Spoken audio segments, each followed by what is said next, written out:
Hi friends, good evening. আমি আর যোগ একদম রেডি ফুড ফেস্টিভ্যালে যাবো বলে দেখতেই পাচ্ছ, রেডি হয়ে দাঁড়িয়ে আছি।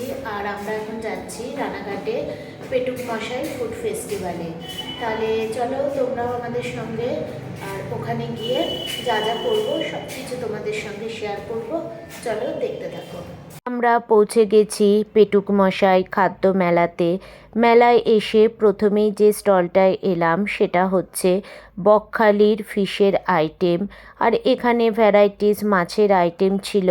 তো এখানে এসে সবার প্রথমেই নিলাম একটা ফিশ বাটার ফ্রাই। অসম্ভব টেস্টি ছিল ফিশ বাটার ফ্রাইটা। আমার এটা খুবই ফেভারিট একটা আইটেম। আর তার সঙ্গে বাড়ির জন্য নিয়েছিলাম লোটে মাছ ফ্রাই। গরম গরম ফিশ বাটার ফ্রাইটা খেতে এক কথায় আহা, একদম অসাধারণ।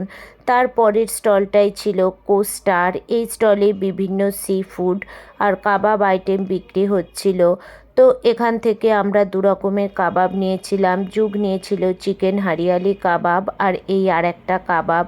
তবে চিকেন হারিয়ালি কাবাবের টেস্টটা ভালো ছিল, কিন্তু এই কাবাবটার টেস্ট অতটা ভালো ছিল না। যাই হোক, এখানে কাবাব খেয়ে তারপরই আমরা চলে গেছিলাম মকটেল কাউন্টারে। আর মকটেল কাউন্টারে আমি কিছু নিইনি, কারণ আমার খুব ঠান্ডা লেগেছিল। যুগ এখান থেকে একটা ইন্ডিয়ান মকটেল নিয়েছিল। তা মকটেলের টেস্টটাও মোটামুটি ভালোই ছিল।